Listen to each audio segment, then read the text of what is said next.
Hola, buen día.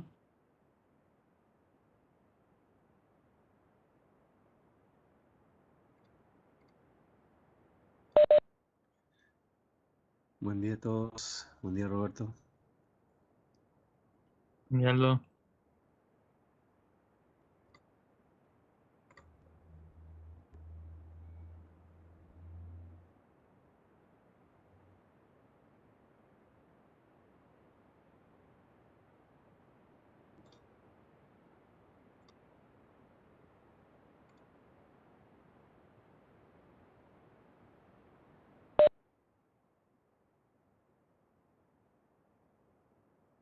No veo que estás transmitiendo ya, Aldo, así que arranco enseguida. Somos poquitos hoy.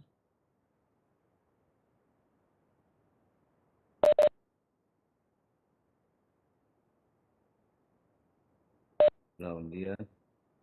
Buen día, ingeniero. ¿Cómo anda? ¿Cómo le va? ¿Estaban todo bien por acá? ¿No? Bien. ¿Ustedes? Bien, bien.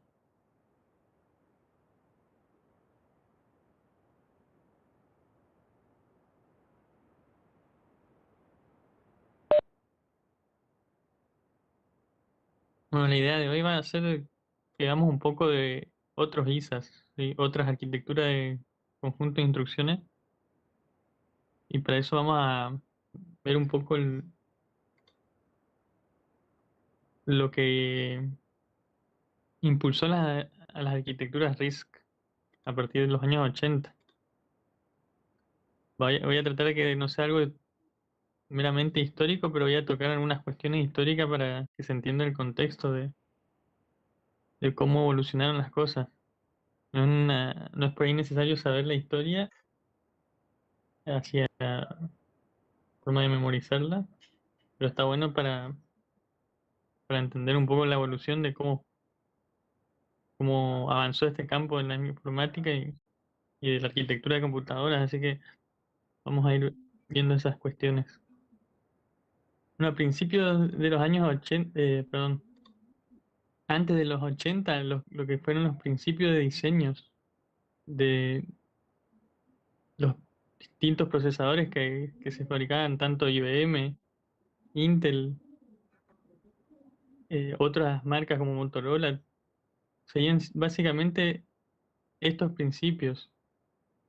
Trataban de hacer que la arquitectura del conjunto de instrucciones le facilite la vida del programador, en cierta forma, ¿no? Es que si el programador iba a programar en Assembly para, por ejemplo, una computadora de IBM, que tengan ciertas funcionalidades a nivel de ISA que pueda solucionar, por ejemplo, un movimiento de varios caracteres en la memoria, ¿sí? De un lugar a otro, o algún loop, ¿sí? Algo que se repita. Y eso lo que hacía en definitiva era llevar varios ciclos de reloj para poder ejecutar, ¿sí? Porque eran instrucciones que hacían un montón de operaciones. Pero la filosofía era tratar de facilitarle al programador el hecho de desarrollar un programa en Assembly. Y al que escribía lo que era el compilador para esas arquitecturas, en cierta forma le resultaba contraproducente, a veces inclusive porque no sabía cómo poner ese tipo de instrucciones o algunas instrucciones específicas que tenían los ISA dentro de lo que era el programa que iba a ser compilado. O sea, uno escribía un programa en alto nivel, por ejemplo C, y el compilador tenía que hacer uso de Lisa para traducir eso al código máquina. Y había muchas veces que ni se llegaban a usar las instrucciones que estaban, algunas de ellas eh, más que otras, ¿no? Y eso era en todo caso algo que no era beneficioso, inclusive para el funcionamiento del compilador, ya que el que diseñaba ese compilador no lo podía aprovechar tanto. No tanto, al menos como lo que podría llegar a ser el programador a bajo nivel.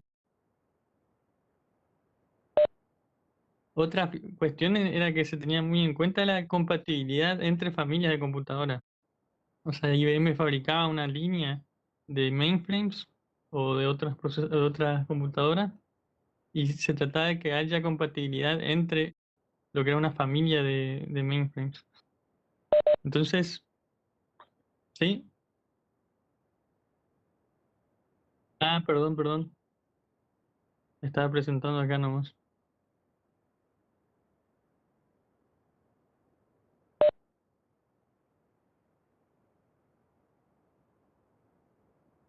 Igual me pasé solo 2 filminas. Pongo de vuelta esta del principio. Gracias, Aldo.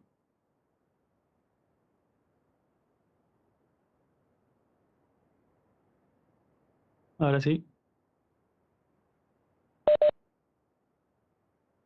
Sí, sí.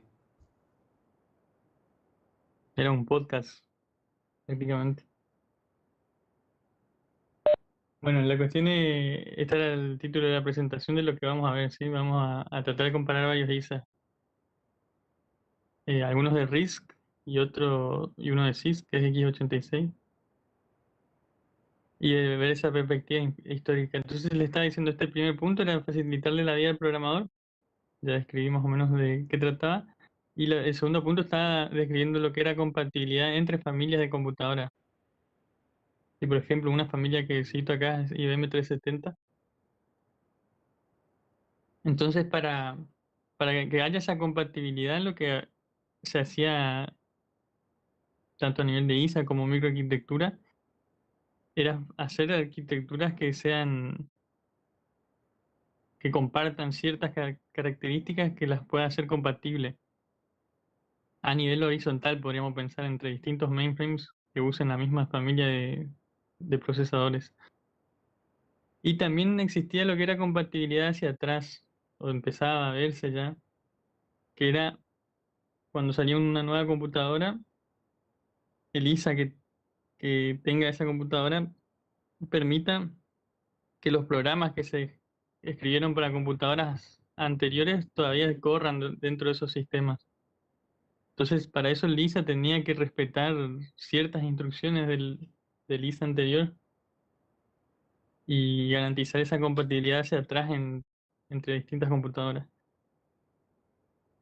Y se pensaba, esto era una creencia, que los programas más compactos serían más rápidos, porque uno iba a acceder menos a la memoria y ese menor acceso a memoria iba a ser en definitiva que el programa se ejecute más rápido.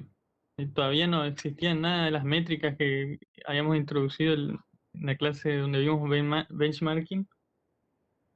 Y eso estaba por desarrollarse a principios de los 80. Y lo que eran las métricas donde vimos el CPI y cómo se relaciona con el tiempo de ejecución de un programa y la frecuencia de operación. Y hasta los 80 se pensaba que básicamente si uno evitaba acceder mucho a memoria, era suficiente como para que se mejore el desempeño del procesador. Y esto, como les digo, era una creencia en ese momento. De ahí otras personas empiezan a ver que eso no es necesariamente cierto y empiezan a proponer otras alternativas que vamos a ver ahora. Entonces, todos esos factores que describo ahí básicamente tocan estos niveles de la jerarquía de transformación.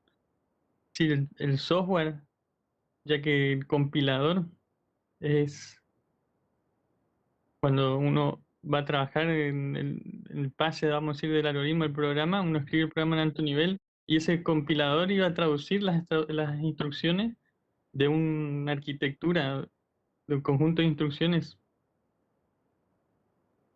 desde el C hasta esa arquitectura. Y entonces el desempeño del compilador también influye en definitiva después en la performance de cómo ejecuta el programa. Porque si yo tengo un mal compilador, una mala tecnología de compilador, no voy a poder mejorar mucho el código máquina y no lo voy a poder hacer que se ejecute en forma eficiente ya que puede ser que o pongo muchas instrucciones o no pongo las necesarias como para que el programa se acelere lo suficiente, depende de lo que uno quiera hacer. Y ELISA y la microarquitectura son tocadas por esos conceptos, ya que ELISA es justamente lo que uno está definiendo. Y cuando uno define ELISA, en definitiva está ya definiendo ciertos aspectos de la microarquitectura. Por ejemplo, cuántos registros se van a usar, cuál es la- el espacio de memoria o cada campo en una posición de memoria, los modos de direccionamiento y esas cuestiones, como vimos en el camino de datos, son influidas por el ISA en definitiva. No todo define el ISA, pero sí ciertos aspectos. Después uno en la microarquitectura puede hacer distintas implementaciones. Nosotros hasta ahora vimos el procesador de un solo ciclo, pero ya en los 80 se usaba ya, en verdad lo que era dominante eran procesadores multiciclo, que lo vamos a empezar a ver la semana que viene, y permitían hacer ciertas cuestiones que vamos a ir viendo cuando veamos ese tema, pero era básicamente bastante distinto a a cómo funciona un procesador de un solo ciclo. Imagínense que, por el momento no, imagínense que una instrucción, en lugar de usar un solo ciclo de reloj, como lo hace el procesador de un solo ciclo, puede utilizar varios ciclos de reloj. Inclusive necesita de varios ciclos de reloj en un procesador multiciclo como para poder llevar a cabo una instrucción. Entonces, esas cuestiones estaban ya presentes en los años 80, antes de los años 80. Y básicamente lo que ocurre a partir de 1975 en IBM, un ingeniero y científico de computación de la empresa, que era el doctor John Cox, empieza a trabajar en una arquitectura que usaba una filosofía muy distinta a lo que era la filosofía dominante para hacer el diseño de los procesadores y es considerada cuando termina el proyecto, la computadora que logran es considerada la primera arquitectura RISC. Si bien todavía ni existía el acrónimo RISC de instrucciones, perdón, computadoras de instrucciones o de set de instrucciones reducido, ya la tecnología que usaba ese tipo de computadora era RISC. Y el principio fundamental que rige el diseño de esa máquina es tratar de hacer que el hardware sea lo más simple posible y trasladar toda la complejidad del conjunto de instrucciones al compilador, ¿sí? Tratar de que la complejidad que uno lo implementaba en el ISA la resuelva el compilador. Y esa cuestión, esa relación que uno hace de trasladar la complejidad hacia arriba, en definitiva termina haciendo que el hardware sea más simple. Si uno necesita un procesador con un camino de datos mucho más simple para ejecutar instrucciones, pero el compilador se encarga de resolver toda la cuestión de complejidad que pueda tener una instrucción. Y esto en el 75 hasta el 80 se va desarrollando. Ya tenían inclusive funcionando este tipo de sistema en IBM y se ocultó hasta el 82, creo que recién se publicó. IBM no dejó que se difunda el trabajo y básicamente la filosofía que ellos usaban era la les que mencionaba antes, todo lo que le permitía hacer compatibilidad entre distintos sistemas de IBM, y esto era bastante distinto, podemos pensar ya para la empresa. Entonces posiblemente hayan ocultado la información por una cuestión de que no sabían cómo comercializarla todavía, pero bueno, no se pudo ocultar por mucho tiempo porque otras personas, como vamos a ver, empiezan a hacer otras propuestas en la universidad en este caso. Sí, hay un trabajo a partir del 80 que es la Universidad de California, Berkeley, que se llamaba RISC Project, que es son los que acuñan el término RISC, de, en definitiva Reduce Instruction Set Computer, como les mencionaba en la filmina anterior, y tratan de hacer algo similar a lo que estaba haciendo John Cock o lo que había hecho. Entonces, en definitiva, logran también esa filosofía. Tienen un conjunto de instrucciones reducido, que eso en definitiva hace que el compilador va a tener que resolver cómo va a ser ordenadas las instrucciones y utilizadas en el programa para poder mejorar el desempeño de todo el programa. Y el hardware es lo más simple que se podía hacer hasta con la tecnología, si no me equivoco, de 3 micrómetros usan en ese momento. Era tecnología CMOS, pero era NMOS, que es una tecnología particular que usa solo con puertas NMOS. Y básicamente logran hacer un procesador funcional, ¿sí? Al menos al nivel de prototipo. Y bajo esa filosofía de un conjunto reducido de instrucciones, este procesador llega a tener un desempeño en algunos programas, inclusive hasta 4 veces más rápido de lo que era una computadora comercial, ¿sí? Por ejemplo, se lo comparó con un procesador de Motorola y llegó a tener un desempeño hasta 4 veces más rápido. Este diseño RISC era el RISC 1, este no llega a las 4 veces la velocidad de procesamiento, pero el RISC 2 es algo que se larga en paralelo con con este procesador, porque habían diseñado el RISC 1, lo mandaron a fabricar, y en ese proceso de que estaba en fabricación, tardó casi como un año, empiezan RISC 2 y ya también lo terminan y lo mandan a fabricar, y RISC 2 sí llega a tener unas 4 veces, una mejora de 4 veces de desempeño en algunos programas, y en otros tenía hasta 1.4 veces y sería un 140%. ¿Qué implicó esto? Fue una demostración de que hacer una arquitectura de conjunto de instrucciones reducido podía hacer que el procesador sea mucho más eficiente y mucho más rápido inclusive. Y lo mismo ocurre también en la Universidad de Stanford, casi en paralelo con la de Berkeley, solo que Stanford empieza unos meses más tarde, y hacen un diseño de lo que llaman un procesador MIPS, que por ahora no se preocupen por el acrónimo, pero no es de mega instrucciones por segundo, sino que es Microprocessor Without Interlock, la I es de Interlock, Pipeline Stages, que es algo que vamos a ver, el tema del pipelining, vamos a verlo más adelante, pero usa también la misma filosofía de RISC, tener un conjunto de instrucciones reducido y que el compilador resuelva la optimización de cómo se ordenan esas instrucciones para que el programa se ejecute más rápido. También tiene un desempeño superior que los procesadores comerciales, y luego los dos grupos se unen a través de lo que eran los profesores que lideraban los dos grupos. Así, en este caso es David Patterson, que estoy señalando acá, y John Hennessy. David Patterson era de Berkeley y John Hennessy de Stanford.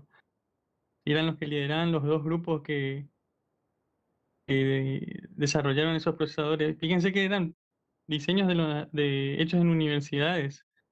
Y es un momento muy único en la historia porque por primera vez una universidad desarrolla una tecnología superior a lo que estaban haciendo las empresas que se dedicaban al diseño de computadoras inclusive de microprocesadores, que era algo mucho más específico, y en definitiva marcaron la cancha, por decirlo de alguna forma, de cómo se iban a tener que diseñar los procesadores en las nuevas generaciones. A través de esos prototipos que demostraron ser mucho más eficientes, ahí recién se empiezan a captar las ideas de hacer un diseño RISC en lugar de un diseño CISC. Ahí en sí aparece el acrónimo CISC de Complex Instruction Set Computer, que era todas las familias que tenía IBM y Intel hasta ese momento, todas las arquitecturas que usaban ellos se consideran CISC, porque el conjunto de instrucciones es complejo en la cantidad de operaciones que puede hacer y en cantidad de ciclos de reloj que utilizan esas arquitecturas, o que utilizaban por lo menos hasta ese momento. Después vamos a ver cómo al final SIX se sigue implementando hoy en día, pero a través de utilizar una conversión de instrucciones de SISC a RISC. Eso lo vamos a ver más adelante cuando empezamos a ver ejecución fuera de orden. Por ahora, lo que vamos a tratar de entender es cuáles son los principios atrás del diseño RISC, que en definitiva es lo que se aplica a la LS3, que es la computadora que estuvimos analizando y su camino de datos. Y, una cuestión que quiero mencionar nomás, que ese trabajo pionero en el análisis y el diseño de arquitecturas RISC le vale después a David Patterson y John Hennessy el Turing Award. El Turing Award es como el premio Nobel en computación. Si no existe un premio Nobel en computación, pero el Turing Award es considerado como el premio Nobel para los que se dedican a esta disciplina. Entonces, antes de los 80, como les decía, los principios de diseño se pasan a considerar recién como CISC, y de Complex Instruction Set Computing, y las características de los ISAs de ese momento eran que una instrucción entonces realiza varias operaciones, por eso se la considera que es compleja. Las arquitecturas, ya dentro de lo que sería la microarquitectura, funcionaban con memoria o memoria registro. ¿Qué quería decir esto? Que en lugar de como nosotros vimos en la LS3, que la ALU recibe siempre de los registros los datos, la ALU en esas arquitecturas podía recibir directamente desde la memoria o podría también recibir de un registro. Por eso existía esta posibilidad de memoria registro. Y memoria eran solamente a través de memoria. O sea, uno operaba desde la memoria y ponía el resultado de vuelta en la memoria. Y se pensaba inclusive que hacer algo con registros era como que mal visto, como que no iba a tener un buen funcionamiento.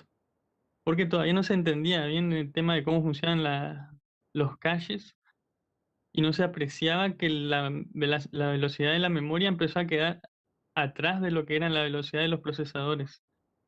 Cuando empieza la arquitectura de von Neumann, hay que pensar en el contexto de los años 50, la CPU era mucho más lenta que la memoria y la tecnología con la cual se podía hacer la CPU, en definitiva terminaba en un camino crítico, que es lo que sería el camino crítico, el camino de datos que vimos, que hacía que la CPU tenga un tiempo eh, mucho más lento de nodo para procesar y la memoria le podía proveer de los datos sin problema. Pero ya cerca de los años 70, 75, 80, eso empieza a cambiar, la memoria empieza a ser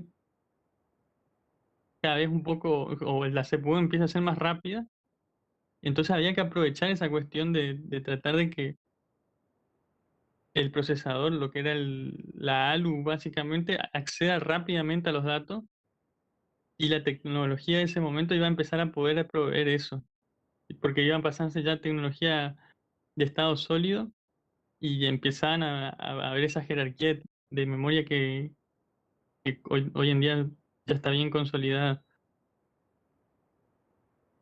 Bueno, otra cuestión que tenían otra característica que tenían esas arquitecturas CISC era que las instrucciones podían tener una longitud variable.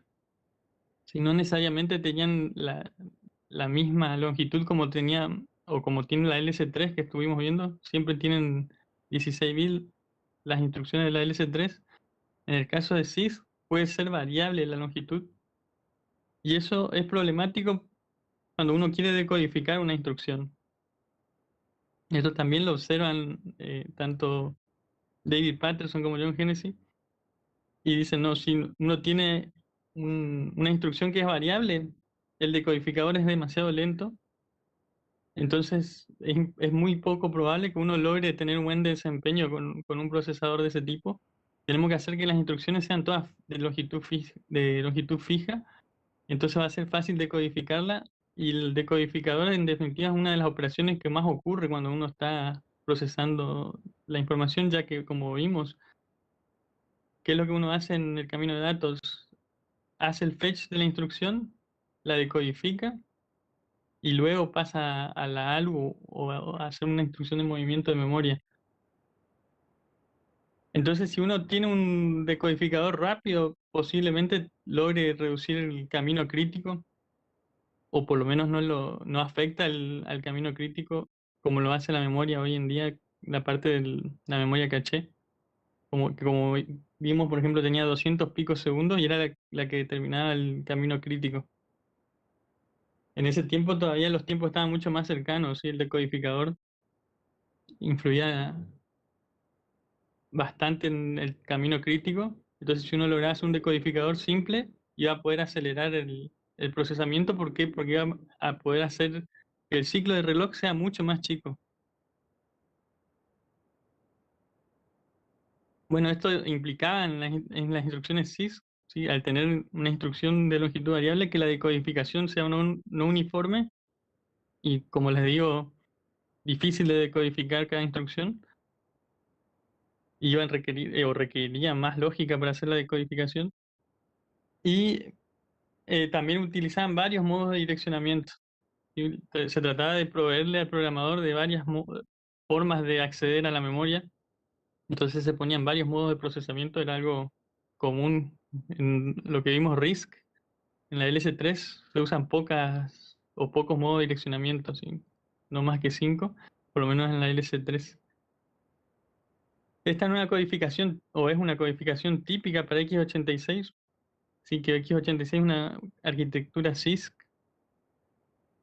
Mi computadora es x86, por ejemplo, las de ustedes, si tienen de notebook o de escritorio, también seguro que usan una arquitectura x86. Y básicamente fíjense que cada instrucción tiene una longitud variable, que era lo que les estaba describiendo en la filmina anterior. No se preocupen por qué hace cada una de las instrucciones, solo vean que son de distinta longitud. Y el opcode, no sé si se puede ver, no está tan claro, pero seguramente ocupa distintas posiciones en cada campo de instrucción. Hacer una decodificación de este tipo de instrucción, si bien nosotros hicimos para el camino de datos de la LS3 y eran todos fijas, ahí uno puede apreciar que hacer decodificación de algo que tiene un campo fijo es simple. ¿Sí? Uno solo necesita un decodificador de instrucciones y le envía el opcode y a lo mejor necesita algún bit más, pero con esa información ya sabemos qué tenemos que activar en el camino de datos. Si tenemos que pensar en decodificar algo como esto, vamos a tener que usar lógica para determinar primero cuál es la longitud de la instrucción y, en función de la longitud, sacar cuál es el opcode y ver cómo hacer la decodificación a partir de ahí. Y eso va a llevar seguro ya más tiempo que nuestro decodificador simple.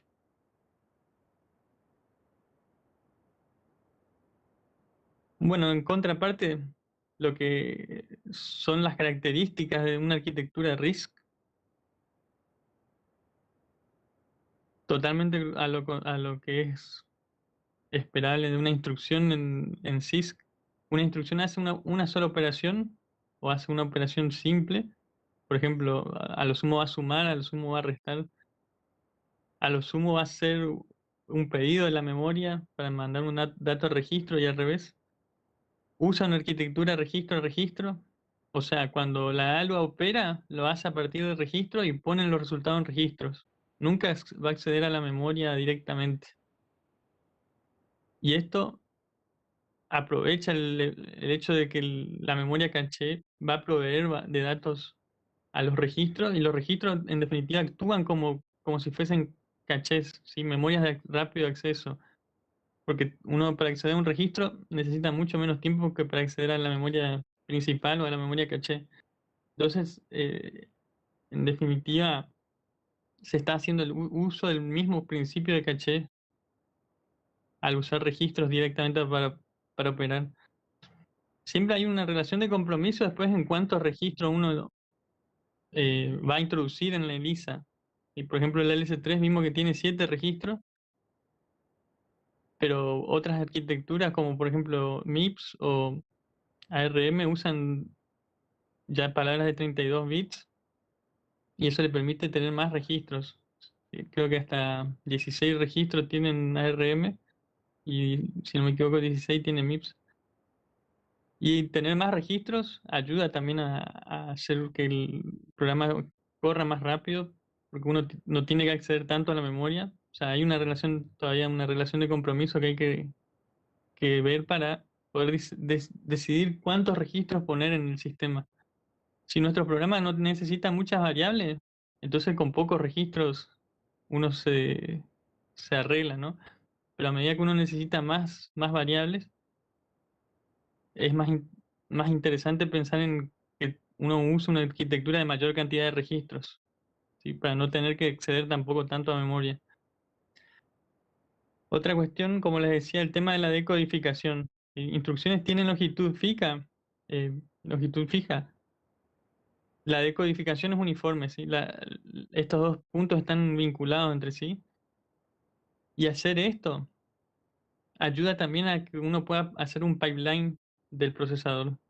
¿Sí? Cuando pensamos en pipeline, vamos a ver que es una microarquitectura posible. Vamos a verla después de multiciclo. Pero el pipeline lo que permite hacer hacia grandes rasgos es terminar una instrucción por ciclo de reloj. Una arquitectura multiciclo o microarquitectura multiciclo termina una instrucción utilizando varios ciclos de reloj. Entonces, el hecho de poder hacer un pipeline del procesador permite acelerar la ejecución porque uno terminó el ciclo de reloj, terminó una instrucción. Después vamos a verlo cómo lo hace el procesador esto, porque necesitamos un camino de datos específico para poder lograr ese tipo de comportamiento en una máquina, pero vamos a verlo cuando veamos pipelining.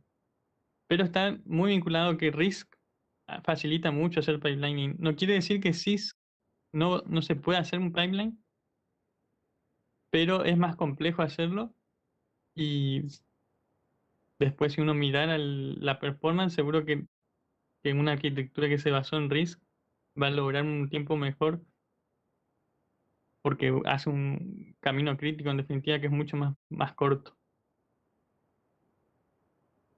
Y la última característica son que las arquitecturas RISC tienen pocos modos de direccionamiento. Como les decía, en la LS3 vimos que hay hasta 5 y generalmente es más o menos ese número que manejan.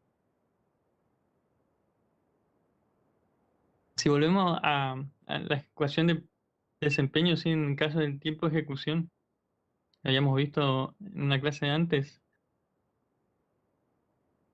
podemos usar esa ecuación para analizar risk.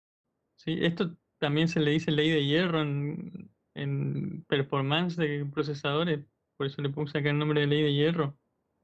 También se lo conoce con ese nombre. Y como habíamos visto, una forma de expresar esa ecuación era en función de la frecuencia, el CPI, la cantidad de instrucciones, o lo que es lo mismo, cantidad de instrucciones, CPI, y el periodo del reloj, ¿sí? Ya que es la inversa de la frecuencia.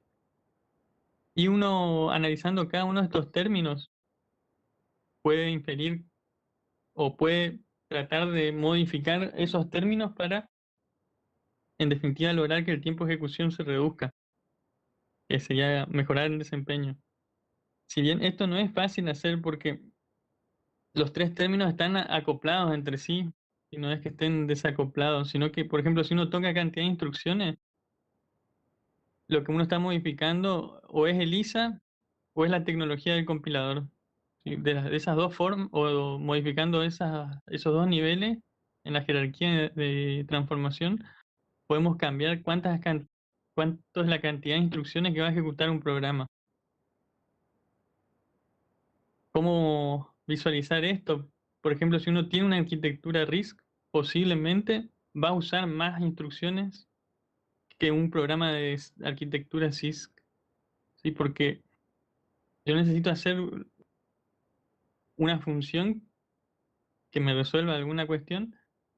Si yo la hago con RISC, el compilador va a necesitar usar varias instrucciones, o el programador que haga el programa en bajo nivel va a tener que usar muchas más instrucciones que una arquitectura CISC. Pero si bien eso aumenta la cantidad de instrucciones, no necesariamente va a impactar en eh, solamente ese factor en el tiempo de ejecución.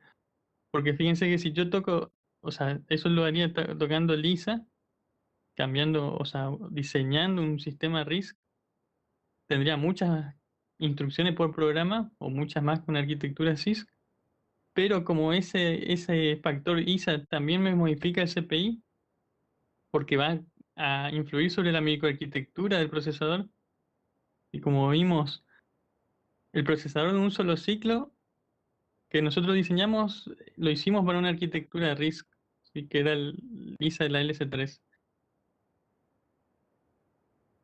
Ese CPI no podemos alterarlo porque sabemos que en el procesador de un solo ciclo es 1, ¿sí? Siempre que pensemos en una caché ideal, tenemos un CPI igual a 1.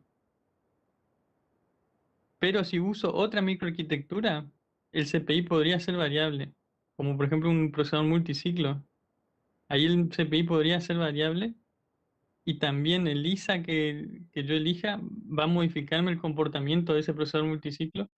Entonces habrá alguna relación de compromiso ahí que me pueda alterar el CPI si yo toco la cantidad de instrucciones en definitiva.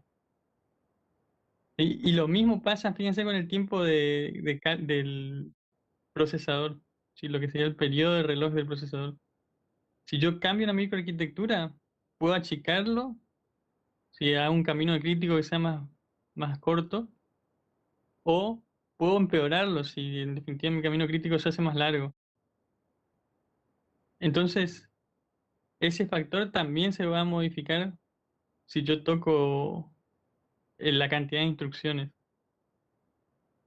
¿Qué sucede en RISC? Si bien uno, al usar una arquitectura de operaciones simples o de instrucciones que hacen cosas o operaciones simples, necesita más cantidad de instrucciones, lo que puede lograr en la microarquitectura es que el tiempo de reloj sea más corto. ¿Por qué? Porque uno tiene que el decodificador de instrucciones es más simple, si bien eso hoy no se refleja tanto en el tema del tiempo, porque cómo son las tecnologías que hacemos hoy en día, pero en los 80 eso influía mucho, porque el decodificador si podía ser más simple, podía ser más rápido que el acceso a memoria, y eso podía achicar entonces el tiempo en definitiva de la frecuencia de operación del reloj.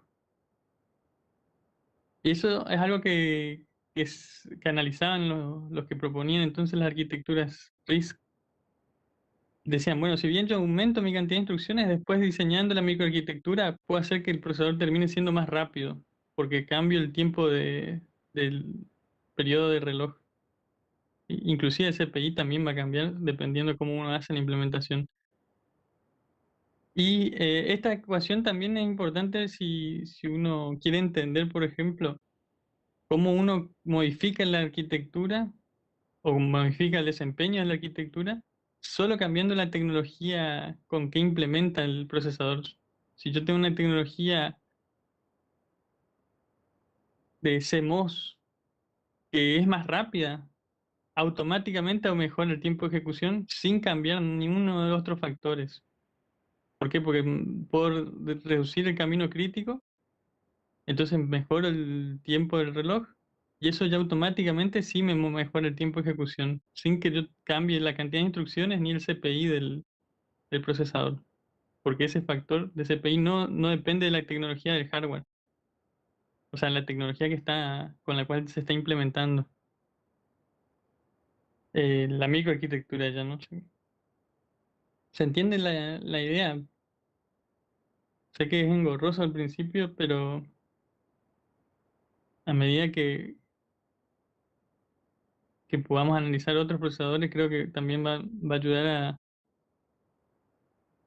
a captar cuáles son los tres factores o cómo estos tres factores se pueden manipular. ¿sí? Uno tiene que tener en cuenta esto para poder hacer el diseño del sistema al nivel que estamos trabajando nosotros, que es la microarquitectura y el ISA. Permití, Roberto, agrego algunas cositas. Sí, por favor. Eh, Bien, yo creo que digamos, para contextualizar un poquito, siempre debemos tener en cuenta que la ejecución en definitiva, digamos, ocurre a nivel de hardware, ¿no? Independientemente de, digamos, del tipo, eh, la variación de las instrucciones que tengamos, siempre termina ejecutándose en el hardware. Entonces, se asume o se asumía, sobre todo en su momento, se comparaba mucho si era mejor o la tendencia iba para RISC o si la tendencia iba para CISC, es que al tener un conjunto más reducido de instrucciones, se supone que siempre se podía optimizar mejor. O sea, bajo la idea general de que el que mucho abarca poco aprieta, ser más óptimo el hardware a un conjunto reducido de instrucciones que a un conjunto amplio de instrucciones. ¿Por qué? Porque básicamente un conjunto amplio de instrucciones eh, requiere una especie de traducción o adaptación o conversión hacia el hardware. Entonces, ese nivel de decodificación, traducción, adaptación implica tiempos, implica manejar sobre algunos de los parámetros de las variables de performance, ¿no? Y ahí es donde en su momento, digamos, se orientó mucho a lo que es RISC. Y también, bueno, uno viendo acá la fórmula de cálculo de tiempo de ejecución y demás, eh, el hecho de que justamente las instrucciones sean más reducidas y más simples, eh, hacían o hacen en general que, digamos, que no sean comparables, o sea, o que sea muy difícil comparar en definitiva dos arquitecturas así diferentes por el hecho justamente de que la ejecución digamos, unidades de ejecución por unidad de tiempo, siempre que la instrucción sea más simple, es lógico que por instrucción una arquitectura va a responder más rápidamente porque está más cercano al hardware. Pero también tenemos que entender de que cómo se fueron dando esto. La computación surgió del cálculo. O sea, básicamente la idea original de crear una computadora era hacer más cálculo en menor tiempo, más cálculo para computar el censo de los Estados Unidos de la década del 50, 60, lo que fuera, cálculos para cálculo científico, básicamente. Eh, y luego la computación fue abriéndose hacia otros campos, sobre todo los campos de la administración, de la temas de información en general. Y ahí es donde, digamos, como que se abre digamos, la brecha entre qué arquitectura es la más conveniente. Como la computación pasó a ser, digamos, de uso, de ser específico a cálculo a uso general, ahí es donde también uno dice, bueno, desde el punto de vista de la tendencia del uso general, es más lógico que un conjunto más amplio de instrucciones sea más conveniente por el hecho de que la amplitud de la aplicación de la computación, eh, digamos, tiene nuevos horizontes. Bueno, esos nuevos horizontes se abarcan con instrucciones que sean más abarcativas justamente. Eh, que paradójicamente ahora es como que estamos volviendo a la curva, porque se está volviendo con esto de Big Data y todo lo demás, se está necesitando mayor potencia computacional de cuestiones de cálculo específicos. Y es donde a su vez por eso estamos retornando a volver a intentar uso más específico del cálculo, inclusive usar tarjeta gráfica para cálculos y demás. Eh, pero también quiero encuadrar, digamos, esa comparativa del RISC y CISC en función de para qué se aplica la arquitectura como tal. Así que, de alguna manera, yo creo que cuando surgió lo de RISC, claro, digamos, los cálculos de cantidad de instrucciones por tiempo eh, eran muchísimo más elevados, pero creo que también la aplicación específica de una arquitectura orienta mucho a los resultados de una medición. De hecho, digamos, una computadora de uso general eh, es eso, digamos, o sea, es bueno por el uso general. Ahora yo le pongo a probar en específicamente algo y ahí seguramente no va a ser bueno porque está pensado para uso general. Y bueno, y la arquitectura es lo que le da el soporte a todas las operaciones, con lo cual lo bueno de SIS es la posibilidad de abarcar múltiples usos. eh, lo malo es que por abarcar mucho no logra ser el óptimo en algunas aplicaciones específicas, digamos, sobre todo de cómputo. Eso es más agregaré. Gracias, Roberto. Vamos a seguir un poquito más. Este es el camino de datos ya de lo que habíamos desarrollado, ¿no? De la LS3. Eh, Nosotros ya partimos de un diseño RISC al haber elegido la LS3. Entonces, acá es difícil ver cómo hubiese sido un diseño SIS eh, para, para un ISA diferente, ¿no? De la LS3. Pero lo que quiero mostrarles es que en definitiva haber hecho o al haberse modificado la tecnología de RISC, de SIS a RISC, lo que se pudo mejorar es lo que es la unidad de control, ¿sí? El decodificador que está en esa unidad de control. Y eso en los 80 empezó a hacer que el tiempo crítico sea definido recién por la memoria y no por todo lo que está, vamos a decir, después de esta parte del camino de datos. Y lo otro importante que vimos es el tema de operar sobre un registro o sobre un banco de registros, así que la ALU pueda elegir o tomar los datos a partir directamente de los registros. Esas dos cuestiones son las que en definitiva han permitido disminuir este tiempo que es el tiempo del periodo del reloj, ¿sí? Porque hemos disminuido el camino crítico y por más que uno tenga más instrucciones para ejecutar, las puede hacer más rápido. Y eso es lo que se vio en los diseños originales de la RISC-1 y de la RISC-2 de Berkeley y de MIPS también lo mismo. Entonces hoy en día es prácticamente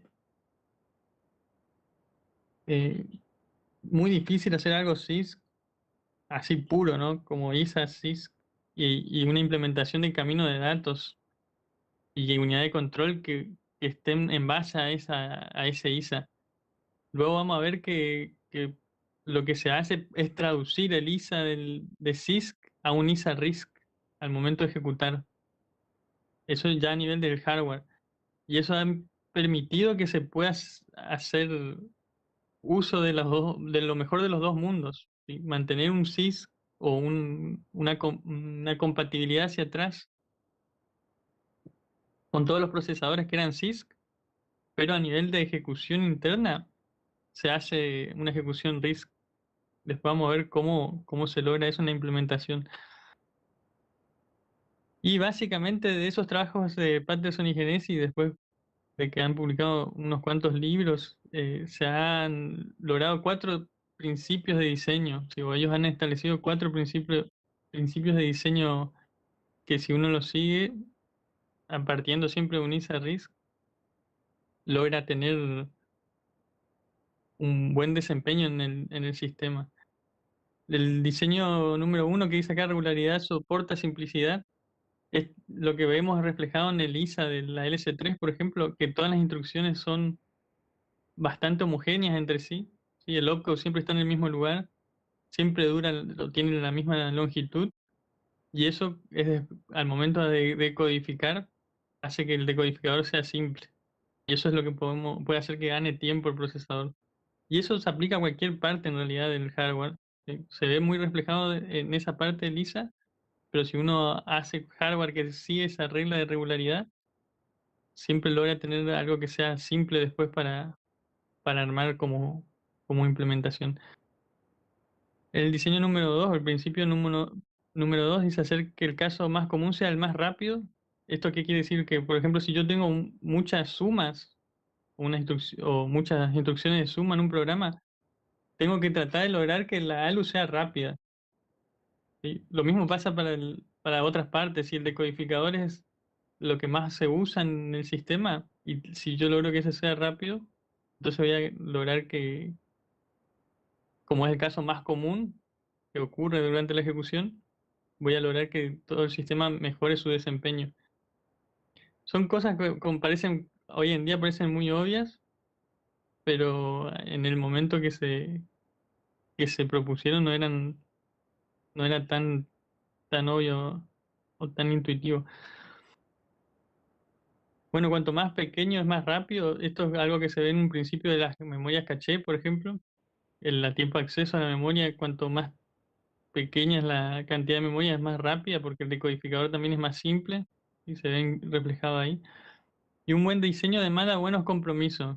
¿Sí? Siempre esto es como una regla básica de la arquitectura de cualquier sistema, ¿sí? Sea una computadora o sea un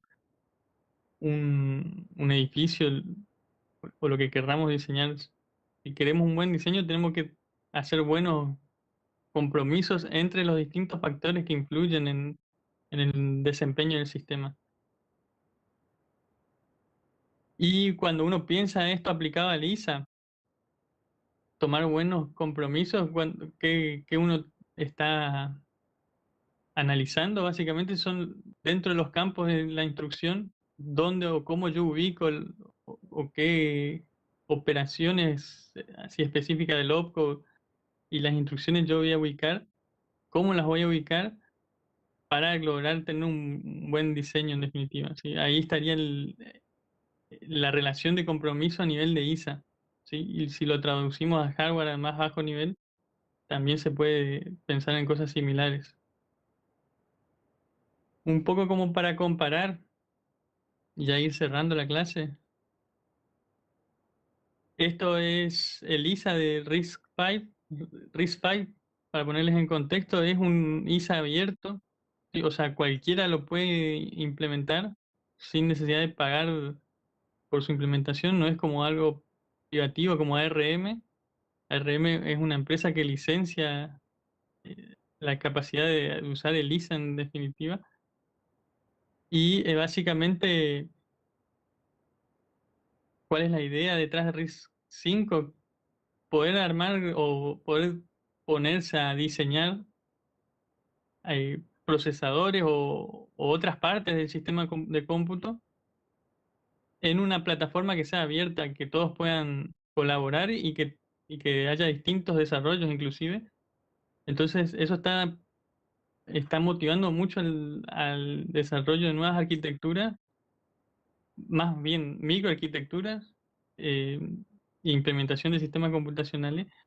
Y fíjense que los opcodes están en este caso ubicados dentro de cada campo de la instrucción al inicio del- de cada instrucción, ¿sí? A diferencia del LS3, pero siempre tiene una regularidad. Creo que hay algunas instrucciones que tienen unos opcodes que son un poco más largos. RD serían los registros de destino, cómo se ubican. FANC3 y FANC7 son partes del opcode que especifican cierta funcionalidad de la instrucción.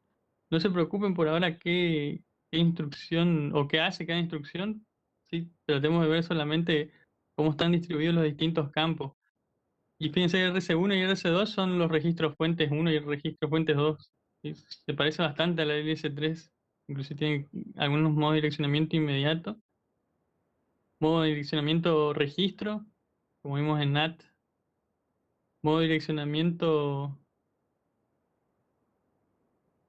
base a registro.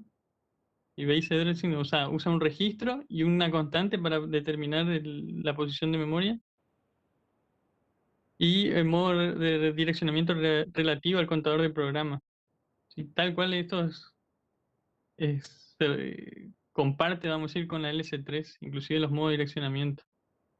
Sí, pero las instrucciones específicas, algunas son compartidas, como por ejemplo Sumat, también tienen los dos ISA, pero al tener esto tienen 32 bits en cada campo, uno puede implementar más instrucciones, inclusive como por ejemplo multiplicar o restar, que la LS3 no tiene, y haciendo el hardware correspondiente para soportar esas instrucciones, uno podría generar o tener una ALU un poco más completa que la nuestra. Y básicamente, otra cuestión que es importante que analicemos es ARM versión 7.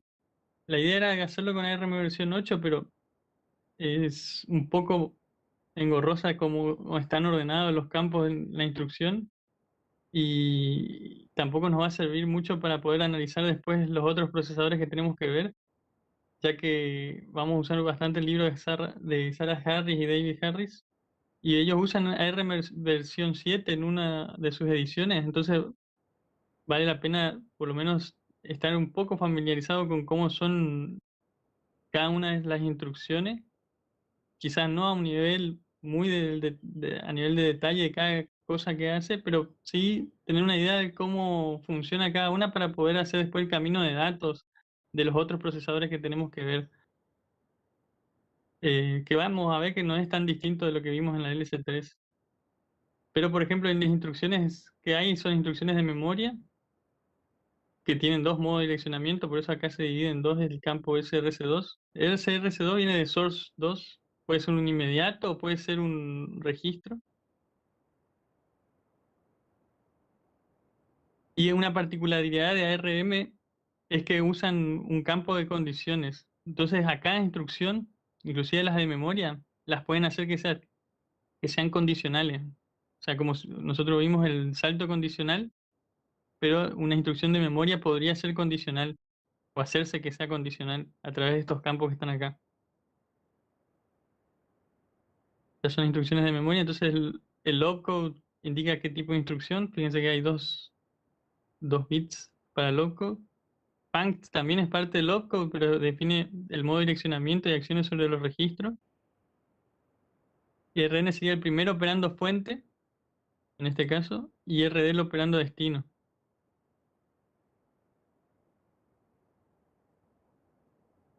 Instrucciones de procesamiento de datos tienen tres modos de direccionamiento: inmediato de registro y registro con corrimiento de registro. Esto no se preocupen por ahora, pero lo que permite es acceder a memoria a través de hacer corrimientos sobre lo que tiene el contenido de un registro. Y esto creo que básicamente es para evitar un direccionamiento relativo al contador de programa. Y bueno, hacer uso, por ejemplo, también de esa propiedad de indexar un registro donde uno va a acceder a posiciones que están contiguas unas con otras. Hay distintas cuestiones ahí que implementa el ISA de ARM. En este caso, el campo funct va a definir si sumas, resta, AND y tiene otras operaciones lógicas más. Sí, creo que tiene XOR, que como la LS3, vimos que la LS3 no tiene. RN también, el primero operando fuente y RD el operando destino. ¿Sí? Y fíjense que el campo 2 podría soportar distintos modos de direccionamiento. El campo inmediato, o sea, una constante, que le permite rotar a los bits de esa constante, generar así distintas constantes. Y el campo registro, o perdón, el modo de direccionamiento registro, usa una parte para direccionar el registro y otra parte para hacer un corrimiento sobre el registro. Por eso vienen estos campos que están acá. Y registro, un corrimiento de registro, es el contenido de un registro se corre con otro registro. No se preocupen mucho por esos detalles porque no los vamos a usar, pero por lo menos tener una idea de cómo está hecha cada instrucción. Y la de salto o instrucciones de salto es lo más simple. Tiene una parte condicional, el opcode y directamente una constante. O control de flujo de programa, ¿no? Que le decíamos esas instrucciones. Entonces, básicamente, esas son las particularidades. Bueno, Roberto, igual vamos cerrando ya. No sé si hay alguna pregunta. Saludos. ¿Alguna pregunta de estos temas? Quedamos un ratito más para contestar preguntas y si no,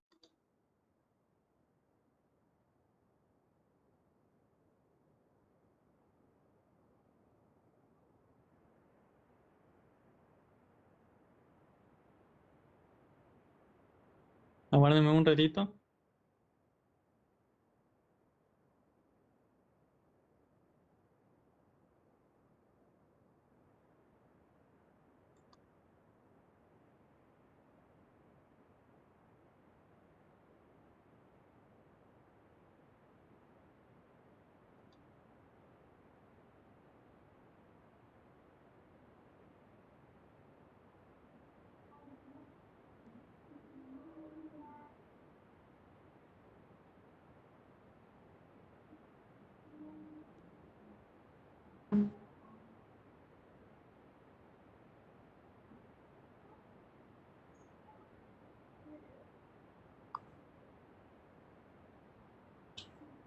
Estoy de vuelta.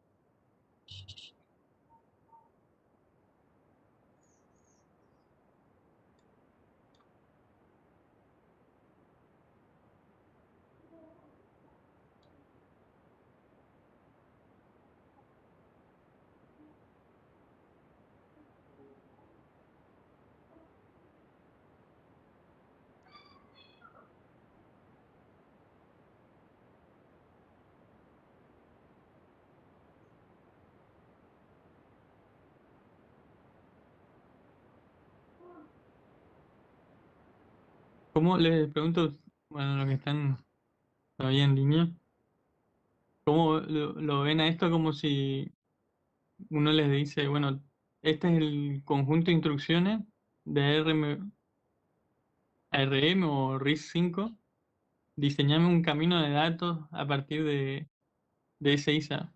¿Ustedes creen que lo pueden hacer o tendrían mucha dificultad?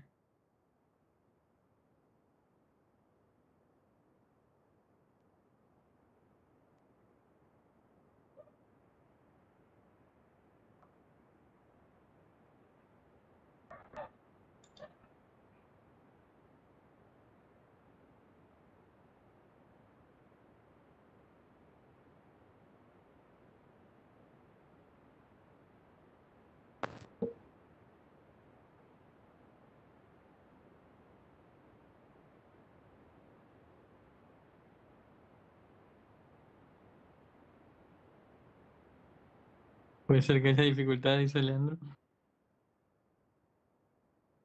Y lo más engorroso por ahí es entender qué hace cada campo, ¿no? Qué tiene especificado cada campo. Pero hay que leer un poco, alguien le tiene que dar una descripción un poquito más desarrollada sobre qué hace cada término, ¿no? Por ejemplo, IN24 es bastante parecido a lo que veníamos viendo en los inmediatos de la LS3, solo que acá hay de 24 bits. Y porque fíjense que la instrucción ya es de 32 bits, a diferencia de los 16 bits que teníamos antes. Tener 32 bits, o siempre que uno va a una arquitectura de mayor cantidad de bits, siempre permite o meter más instrucciones o tener más registros para direccionar. En el caso del ARM, por ahí lo más engorroso puede ser que en los modos de direccionamiento, este tipo de especificación que se hace de corrimiento de bits es algo difícil de ver para qué se usa eso, pero es básicamente para poder acceder a la memoria a partir de hacer corrimientos sobre lo que es el contenido de los registros, en lugar de hacer el uso de lo que nosotros veníamos haciendo, el modo direccionamiento indirecto, por ejemplo, en donde podíamos acceder en forma indirecta a la memoria, y el modo relativo al contador de programa. Fíjense que las instrucciones de procesamiento de datos no tienen esos tipos de modo direccionamiento, sino que usan el corrimiento de registros o el corrimiento del contenido de los registros como para poder crear direcciones de memoria y acceder a distintas posiciones de memoria. Inclusive ese corrimiento no permite acceder a todas a todas las posiciones de memoria, y hay que hacer siempre alguna maña para acceder a algunas particulares. Y porque el hecho de correr los bits para un lado o para otro genera otros números, pero no genera todos los números posibles.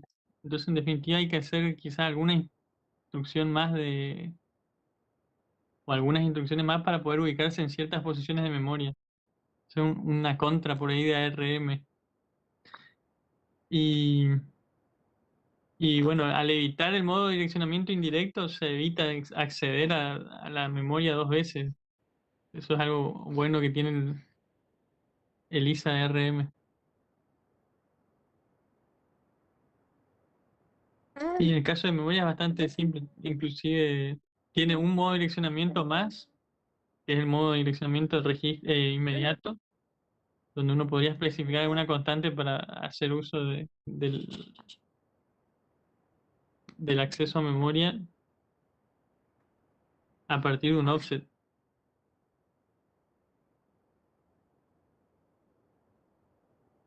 Perdón, a partir de una constante.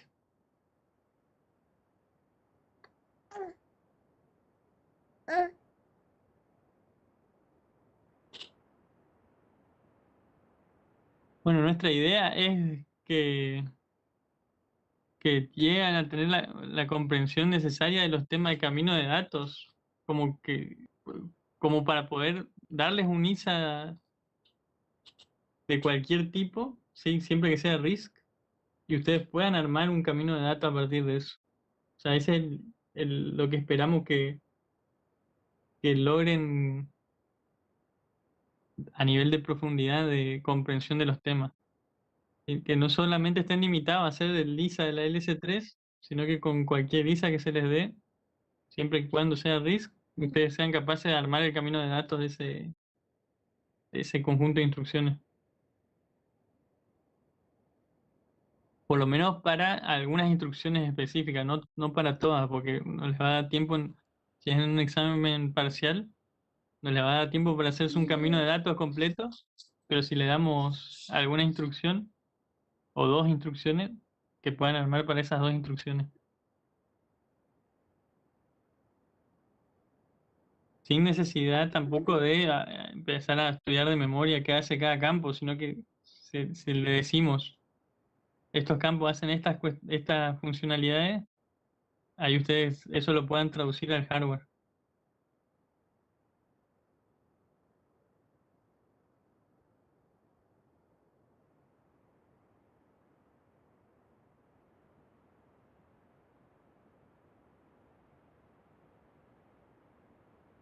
Bueno, si no hay otras preguntas, vamos a cerrar la clase que hago yo por consulta nada más.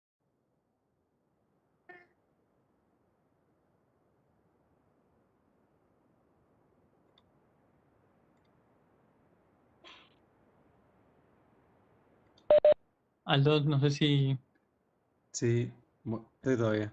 Bueno, entonces estamos la semana que puede viene, nos vemos entonces. darle el El miércoles. miércoles. Ajá. Miércoles, sí. Bueno, hasta luego entonces. Que tengan buen día el estudiante el 21. Nos vemos, Aldo.